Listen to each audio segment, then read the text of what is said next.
Hello बच्चों, welcome back to my channel study with Ekta. आज हम शुरू करने जा रहे हैं बेटा ज्योग्राफी का first chapter, India size and location. तो इस चैप्टर को शुरू करते हैं बेटा। India is one of the ancient civilisations in the world, ठीक है, and it has achieved multi faceted socio economic progress during the last 5 decades. बहुत ज़्यादा पुरानी सिविलाइजेशन है हमारी कंट्री की, और हमने अभी तक इतनी ज़्यादा तरक्की कर ली है, इकोनॉमिकली डेवलप हो गए हैं, सोशली हमने बहुत ज़्यादा प्रोग्रेस कर ली है। एंड किस किस फील्ड में प्रोग्रेस करी है? एग्रीकल्चर, इंडस्ट्री, टेक्नोलॉजी, एंड इस सभी चीज़ों की डेवलपमेंट ने हमारी कंट्री की ओवरऑल इकोनॉमिक डेवलपमेंट को बहुत ज़्यादा बूस्ट किया है, ठीक है। तो अब चलते हैं लोकेशन की तरफ। लोकेशन में सबसे पहले हम क्या समझेंगे कि इंडिया कौन से हेमिस्फीयर में लाई करता है। बहुत वास्ट कंट्री है, नॉर्दर्न हेमिस्फीयर में लाई करता है, ठीक है। और जो इसका लैटिट्यूडनल एक्सटेंट है वो है 8 डिग्री 4 मिनट नॉर्थ से लेकर 37 degree 6 minute north. Longitudinal extent की बात करें तो 68 डिग्री 7 मिनट ईस्ट से लेकर 97 डिग्री 25 मिनट ईस्ट। 1 मिनट में आपको अगर मैप में भी दिखा दूँ तो आपको जल्दी से अच्छे से समझ आ जाएगा। इस मैप को अगर आप ध्यान से देखोगे बेटा, ये 8 डिग्री नॉर्थ आपको यहाँ पे नज़र आ रहा है, और यहाँ पे आपको 36 से, क्योंकि थोड़ी सी आपकी जो कंट्री की वो एक्सटेंट है वो 36 से ऊपर है, तो ये 37 डिग्री वाला ये लैटिट्यूड आ जाएगा। तो यहाँ से लेके यहाँ तक टोटल क्या है आपका, ये लैटिट्यूडनल एक्सटेंट है, जिसकी वजह से ये कंट्री के सेंटर के मैप में से आपको ये लॉन्गिट्यूडनल लाइन नज़र आएगी। तो कंफ्यूज मत हो जाना कि लैटिट्यूड्स होते तो पैरेलल है इक्वेटर के, लेकिन यहाँ पे इन्होंने ऐसे वर्टिकल लाइन क्यों शो करी है? वो सिर्फ आपको एक्सटेंट दिखाने के लिए शो करी है कि कहाँ से कहाँ तक इसका एक्सटेंट है, ठीक है। एंड सिमिलरली अगर हम बात करें लॉन्गिट्यूडनल एक्सटेंट की, तो लॉन्गिट्यूडनल एक्सटेंट देखो कहाँ से कहाँ तक रन कर रहा है, 68 डिग्री 7 मिनट ईस्ट से लेके 97 डिग्री 25 मिनट ईस्ट तक। That means from here till here, ये पूरा का पूरा क्या हो गया हमारा लॉन्गिट्यूडनल एक्सटेंट हो गया, जिसकी वजह से यहाँ पे कंट्री के सेंटर से ये जो लाइन है ये रन करके हमें क्या समझा रही है कि यहाँ से यहाँ तक इसका इंडिया का लॉन्गिट्यूडनल एक्सटेंट है, ठीक है। I hope this is very much clear to you, because you really need to remember this by heart कि क्या क्या वैल्यूज़ हैं और कैसे कैसे हमने इसको अंडरस्टैंड करना है और इसको याद करना है, ठीक है। ट्रॉपिक ऑफ कैंसर हम सबको पता है 23.5 डिग्री नॉर्थ, और ये एक ऐसा लैटिट्यूड है जो हमारी कंट्री को सेंटर से पास करता हुआ 2 भाग में डिवाइड कर रहा है। और अगर हम बात करें अपने south east part of the country की, तो वहाँ पे कौन सा वाटर बॉडी है? There is Bay of Bengal, and Bay of Bengal में कौन से आइलैंड्स हैं? Andaman and Nicobar islands. Similarly if you talk about the south west part of a country, वहाँ पे कौन सी है वाटर बॉडी? अरेबियन सी, और उसमें कौन से आइलैंड्स हैं? लक्षद्वीप आइलैंड्स, ठीक है। तो लोकेशन आपको अगर आती है एग्जाम में बेटा, पॉइंट्स में लिख के आना, एंड आई एम श्योर आपको कोई भी मार्क्स देने से नहीं रोक सकता, ठीक है।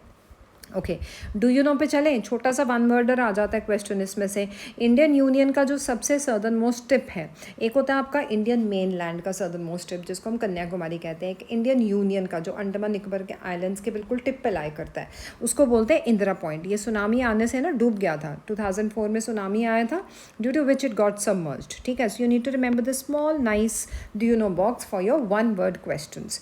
अब बात करें साइज़ की, तो लैंड मास इंडिया जो है उसका जो साइज़ है that is 3.28 million square kilometre, यानी कि इतना एरिया हमारी कंट्री ने ऑक्यूपाई किया हुआ है, राइट। अगर इसको कंपेयर करते हैं जोग्राफिकल, पूरे कंपेयर तो नहीं करेंगे, लेकिन एटलीस्ट हम इतना समझ सकते हैं, अगर कंट्री हमारी जो कंट्री का ये वाला एरिया है, ये पूरे वर्ल्ड के जोग्राफिकल एरिया में कितना अपना शेयर है इसका, it is sharing 2.4% of its geographical area amongst the total area of the world, ठीक है। उसके बाद India is a 7th largest country. अब ये फिगर नीचे दिया हुआ है बेटा, ये बार ग्राफ दिया हुआ है, इसमें इंडिया का कौन सा रैंक है अमंग्स दी 7 कंट्रीज़। रशिया सबसे बड़ी है और इंडिया 7th पोजीशन में, मतलब Russia is the first largest country, India is the 7th largest country. तो इस बार ग्राफ से भी आपको क्वेश्चन आ जाते हैं पेपर में। लैंड बाउंड्री कितनी है? 15,200 किलोमीटर्स, और इसके अंदर हमने अपनी कोस्ट लाइन की लेंथ भी ऐड की हुई है। कोस्ट लाइन लेंथ कितनी है? जो कि पूरी हमारी, फिर से एक बारी मैप को देख लेते हैं बेटा। ये वाली जो आप लाइन देख रहे हो, जहाँ पे आपकी वाटर बॉडी आपके इस मेन लैंड के साथ साथ रन कर रही है, तो ये आपकी कोस्टल लाइन है। And how much is this coastal line length? It is 7,516.6 kilometres, ठीक है। So this is again a very important question. कभी कभी अकेला 1 मार्क क्वेश्चन आ जाता है जहाँ पे पूछा जाता है कि इंडिया की कोस्ट लाइन की लेंथ कितनी है, तो you should always remember this, okay. चलिए कंटिन्यू करते हैं इसको, इंडिया के साइज़ को। अच्छा, अब आपने ये पढ़ लिया 7,516.6 किलोमीटर्स। अब इंडिया जो है ना वो बहुत सारे माउंटेन से बाउंडेड है। नॉर्थ में यंग फोल्ड माउंटेन्स आ जाते हैं, नॉर्थ वेस्ट में, ठीक है, नॉर्थ में आ जाते हैं, नॉर्थ ईस्ट में आ जाते हैं। तो ये हम माउंटेन्स की लोकेशन तो बहुत बारी पढ़ चुके हैं। ये सारा का सारा जितना एरिया है, this is all mountainous area, right. Young fold mountains यानी कि हिमालयज इसको बाउंड कर रहे हैं, एज अ बैरियर की तरह खड़े हैं, एज अ बॉडी गार्ड की तरह खड़े हैं, आपको गार्ड कर रहे हैं आपकी कंट्री को। Now, when we go down to the 22 degrees south, what do we see? When we go down towards the 22 degrees south of our latitude, मतलब 22 डिग्री नॉर्थ लैटीट्यूड से आप साउथ की तरफ नीचे जाओ तो आप देखोगे कि आपकी कंट्री जो है ना वो टेपर करना शुरू कर रही है। टेपर का मतलब क्या होता है कि आपकी कंट्री की जो बाउंड्री है वो नैरो डाउन हो रही है। देखो यहाँ पे कितनी ज़्यादा ब्रॉड है और यहाँ पे नैरो डाउन हो गई है, दैट मीन्स वो टेपर कर रही है। और कौन से डिग्री से टेपर कर रही है? अप्रॉक्सीमेटली 20 डिग्री से टेपर करना शुरू कर दिया उसने। अब टेपर करते हुए कहाँ प्रोट्यूड कर रही है? इंडियन ओशन के अंदर जा रही है। इंडियन ओशन में जा रही है तो आपकी इंडियन ओशन को किस 2 पार्ट्स में डिवाइड कर रही है? Bay of Bengal to the east and Arabian Sea to the west. I hope this point is very clear to you.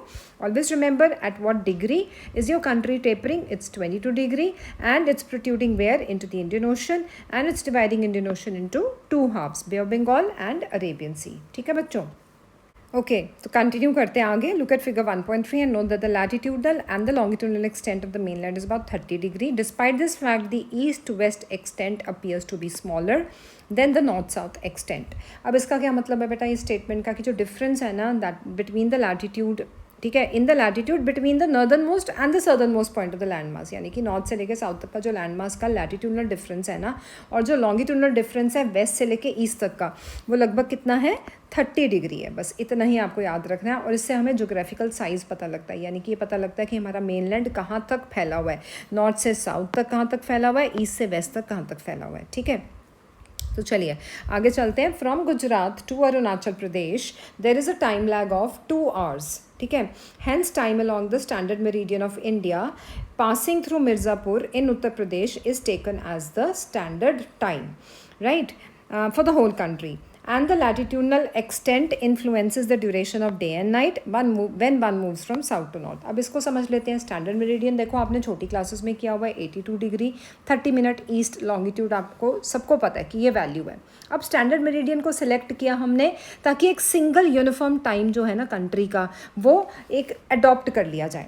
अब इंडिया का ये जो लॉन्गिट्यूड है ये कहाँ से पास करता है? It passes from Mirzapur. कौन सी स्टेट में से? यूपी में से। अब इसको चूज़ क्यों किया गया? क्योंकि ये रफली इंडिया के मिडल में लाई करता है, middle of India's east west spread.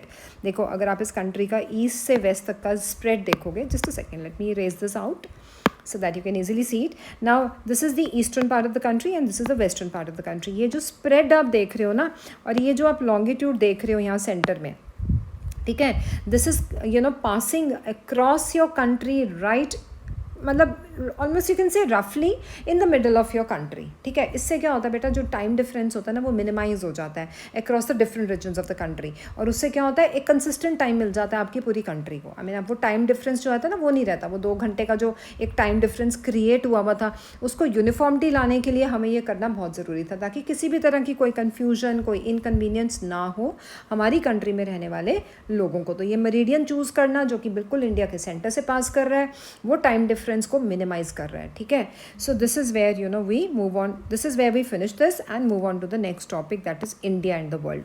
अब इसको भी समझ लेते हैं। ये क्वेश्चन आपको बेटा एग्जाम में पक्का आएगा, 5 नंबर का क्वेश्चन आएगा 5 मार्क का, कि एक ऐसी कंट्री जिसके नाम के पीछे इंडियन ओशन का नाम रखा गया, क्यों? Justify why the India's eminent position in the Indian Ocean is justifying the name of an ocean after it. Explain or comment or elaborate on it. अब इसमें क्या है इसको समझ लेते हैं। इंडिया का लैंड मास जो कहाँ है बेटा? अब जो इंडिया है ना वो कहाँ लोकेटेड है? वो ईस्ट एशिया और वेस्ट एशिया के बिल्कुल बीच में लोकेटेड है। ठीक है, सेकंड ये जो बड़ा सारा एशिया का कॉन्टिनेंट है ना, जस्ट अ सेकंड मैं ये थोड़ा सा रब कर देती हूँ ताकि आपको ईजिली समझ में आ जाए। इंडिया कहाँ लोकेटेड है? सबसे पहले आपने समझना है वेस्ट एशिया और ईस्ट एशिया के बीच में लोकेटेड है। ठीक है, अब एशिया इतना बड़ा लार्जेस्ट कॉन्टिनेंट है, उस कॉन्टिनेंट के बिल्कुल साउथ पे क्या है? आपका कंट्री जो है that is located in the southern most extension of your Asian continent, ठीक है। अब ट्रांस इंडियन ओशन रूट्स क्या हैं? ये ट्रांसपोर्ट यानी कि जो हमारा ट्रेड होता है उसका जो नेटवर्क है वो इंडियन ओशन के रूट के थ्रू बिल्टअप हुआ हुआ है, जिससे कि वो किसको कनेक्टिविटी दे पा रहा है? यूरोप की तरफ दे पा रहा है वेस्ट में, और ईस्ट एशिया की तरफ ईस्ट में दे पा रहा है वो, ठीक है।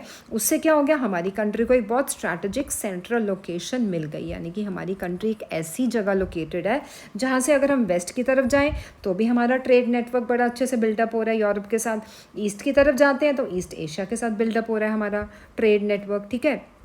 So that is giving a very important strategic central location to our country. उसके बाद बात करते हैं बेटा डेक्कन पेनिनसुला की। डेक्कन पेनिनसुला कहाँ पे प्रोट्यूड कर रहा है? It is protruding into the Indian ocean, ठीक है। अब आपको पता है ना कि अगर आपकी कंट्री है ये, ठीक है, ये वाला जो पार्ट है ना सारा, this is all your Deccan peninsula. अब ये कहाँ पे प्रोट्यूड कर रहा है बेटा? इंडियन ओशन के में प्रोट्यूड कर रहा है, यानी कि it's entering to the Indian Ocean. इससे प्रोट्यूड करने से क्या हुआ कि हमारा वेस्ट एशिया की तरफ भी कनेक्शन बिल्टअप हो गया, अफ्रीका कॉन्टिनेंट यहाँ पे लाई करता है, ठीक है, उसके साथ भी कनेक्शन बिल्टअप हो गया, यूरोप के साथ भी कनेक्शन बिल्टअप हो गया, और ईस्टर्न साइड की तरफ देखें तो ईस्ट एशिया के साथ भी बिल्टअप हो गया कनेक्शन। एंड उसके अलावा जो नेक्स्ट पॉइंट है वो क्या चीज़ बताने की कोशिश कर रहे हैं यहाँ पे कि नो अदर कंट्री, कोई भी ऐसी कंट्री नहीं है which has a long coastline. कितनी कोस्ट लाइन है? 7516.6 kilometres. There isn't any country in the world which has the largest coastline as our country has, ठीक है, जिसकी वजह से इंडियन ओशन का नाम इंडिया की कंट्री के नाम पर रखा गया है, ठीक है। आई होप ये आंसर आपको क्लियर हो गया होगा। So just remember this is going to come in your exam as a 5 marker question, तो बच्चों इसको अच्छे से लर्न कर लेना, ठीक है। डू यू नो बॉक्स देखें, अब ओपनिंग हुई थी स्विस कैनाल की, ठीक है, 1869 में ओपन किया गया था। उसने कैनाल ने क्या किया? इंडिया एंड यूरोप के बीच का जो डिस्टेंस था ना उसको रिड्यूस कर दिया बाय 7000 किलोमीटर। तो ये भी एज अ 1 मार्कर क्वेश्चन आ जाएगा एग्जाम में, कितना डिस्टेंस रिड्यूस हुआ दो कंट्रीज़ के बीच में और कौन से कैनाल की वजह से हुआ, ठीक है। तो चलो आगे चलें। नेक्स्ट टॉपिक आता है आपका, बहुत ही प्यारा सा छोटा सा टॉपिक है कि India's contact with the world have continued through ages but her relationship through the land routes are much older than the maritime contacts. अब इसी में से क्वेश्चन बन के आ जाएगा, जस्टिफाई द स्टेटमेंट, ठीक है। ये जो स्टेटमेंट दी हुई है ना इसको जस्टिफाई करो। अब जस्टिफाई करना है तो बच्चे घबरा जाएंगे कि भैया हमने तो इसको ध्यान से पढ़ा ही नहीं, तो ध्यान से समझ लेते हैं। इंडिया का जो कॉन्टैक्ट है ना वर्ल्ड से वो बहुत लंबे समय से चल रहा है, ये आज का कॉन्टैक्ट नहीं है। एजेस एंड एजेस मतलब बहुत ही एंशियंट सालों बीत गए हैं। और वो कॉन्टैक्ट कैसे डेवलप हुआ था? लैंड के ज़रिए। मैरीटाइम यानी कि वाटर कॉन्टैक्ट से भी पहले हमने लैंड के रूट के थ्रू अपनी जो एक कनेक्टिविटी थी ना बाकी वर्ल्ड की कंट्रीज़ के साथ वो पहले से डेवलप की हुई थी। कैसे? काफ़ी सारे ना पासेज हैं जो रन करते हैं माउंटेन्स के थ्रू। अब इन पासेज ने क्या प्रोवाइड किया? एक पैसेज, एक रास्ता प्रोवाइड कर दिया। किसको? एंशिएंट ट्रैवलर्स को। एंशिएंट ट्रैवलर्स उस रास्ते से होते हुए जाते थे और बाकी कंट्री के वर्ल्ड की बाकी कंट्रीज़ के लोगों के साथ क्या करते थे? इंटरैक्शन करते थे फॉर अ लॉन्ग टाइम, ठीक है। So that means what have these routes contributed? They have contributed in the exchange of ideas and commodities. तब से, जब से एंशिएंट टाइम, सदियों पुरानी बात है ये, हमारे पास जितने आइडियाज़, डिस्कवरीज, इन्वेंशंस या जो भी हमारी कमोडिटीज़, हमारे गुड्स थे वो हमने इसी रास्ते के ज़रिए बाकी कंट्रीज़ के साथ शेयर किए। कौन से आइडियाज़ शेयर किए? Upanishads, Ramayana and stories of Panchatantra. Indian numeral जो कि यहाँ पे डिस्कवर हुआ, डेसिमल सिस्टम यहाँ पे इन्वेंट हुआ, that could reach many parts of the world. कैसे? थ्रू दीज लैंड रूट्स, ठीक है, थ्रू दीज पैसेजेस। अब हमारी कंट्री में स्पाइसेस, मसलिन क्लॉथ और बहुत सी ऐसी मर्चेंडाइजेज हैं, ऐसी बहुत सी कमोडिटीज़ हैं जो कि इंडिया से बाकी कंट्रीज़ में ले जाकर वहाँ पे लोगों ने उसी रास्ते से गए और वहाँ पे बहुत सी चीज़ें पहुँची हमारी कंट्री से, जिससे कि हमारी कंट्री के अंदर जो तो ट्रेड कनेक्टिविटी थी ना वो बहुत ज़्यादा डेवलप होने लग गई, ठीक है। और ऑन दी अदर हैंड हमारी कंट्री में क्या चीज़ आई बाहर की कंट्री से? ग्रीक स्कल्पचर आया, ठीक है, मूर्तियाँ बनाने का एक तरीका, architectural styles of dome and minarets from West Asia, जो बिल्डिंग्स बनाने का एक आर्किटेक्चरल स्टाइल था वेस्ट एशिया से हमने कॉपी किया, इन्फ्लुएंस हुए वहाँ से। तो इस तरह से बाकी कंट्रीज़ के साथ हमने और हमारी कंट्री ने बाकी कंट्री के साथ कैसे एक इंटरकनेक्टिविटी इस्टेब्लिश करी, रिलेशनशिप कैसे इस्टेब्लिश किया, ठीक है। अब लास्ट टॉपिक है बेटा इंडियाज़ नेबर्स का। इंडिया जो है हम पढ़ चुके हैं कि बहुत ही स्ट्रैटेजिक पोजीशन ऑक्यूपाई कर रहा है साउथ एशिया में। 28 स्टेट्स एंड 8 यूटीज़ हैं इसके पास, ठीक है। अब ये तो हमारी छोटी क्लासेस से हम पढ़ते आ रहे हैं, ठीक है। उसके बाद हमने नेबर्स भी पढ़े हुए हैं, पाकिस्तान, अफगानिस्तान, चाइना, तिब्बत, नेपाल, भूटान, म्यांमार, बांग्लादेश, ठीक है। ये तो मेन हमारे बाउंड्रीज होगी, नेबरिंग कंट्रीज़ होगी जो हमारी कंट्री को बाउंड्री के साथ शेयर कर रही हैं बाउंड्री। और ऐसी 2 आइलैंड कंट्रीज़ हैं जो साउथ के तरफ अगर हम जाएँ तो वो हमारी कंट्री के नेबर्स आते हैं। कौन कौन से? एक श्रीलंका और एक मालदीव आइलैंड्स, ठीक है। श्रीलंका कहाँ से है? हमारी इंडिया से कनेक्टेड है। किससे बेटा? एक बहुत ही नैरो चैनल ऑफ सी है जिसको क्या बोलते हैं? पार्क स्ट्रेट, ठीक है, and the gulf of Mannar. ये 2 ऐसे नैरो चैनल्स हैं सी के जो हमारी कंट्री को श्रीलंका से सेपरेट कर रहे हैं, ठीक है। समझ आ गई? तो आपने क्या याद करना है? इंडिया की नेबरिंग कंट्रीज़ के नाम और साथ में कौन से 2 आइलैंड्स हैं जो कि इंडिया के सदर्न मोस्ट पार्ट में लोकेटेड है। Park straight Indian state of Tamil Nadu and Sri Lanka के नॉर्दर्न प्रोविंस के अंदर कनेक्टेड है, ठीक है।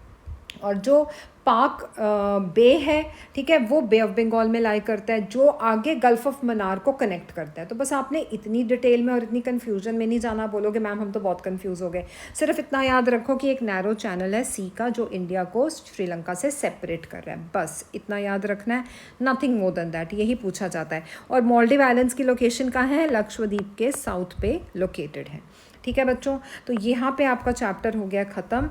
बट ख़त्म करने से पहले मुझे लगता है एक बॉक्स मैं भूल गई हूँ, उसको कवर कर लेते हैं। डू यू नो बॉक्स है 1947 से पहले क्या कंडीशन थी हमारी कंट्री की? देखो आपको पता है 1947 से पहले हमारी जो कंट्री थी that was ruled by the Britishers and we need to know कि उस टाइम पे ऐसी कौन सी स्टेट्स थी जिसके अंदर हमारी कंट्री को ब्रिटिशर्स ने बांटा हुआ था, ठीक है। एक थी बेटा प्रोविंसेस और एक थी आपकी प्रिंसली स्टेट्स, ठीक है। प्रोविंसेस क्या थे? जिनको ब्रिटिश ऑफिशियल्स रूल करते थे। और ब्रिटिश ऑफिशियल्स को पॉइंट कौन करता था? वाइस रॉय। उस टाइम पे जो भी वाइस रॉयस थे, ठीक है, बहुत से वॉइस राय थे, जैसे लॉर्ड माउंटबेटन है, ठीक है।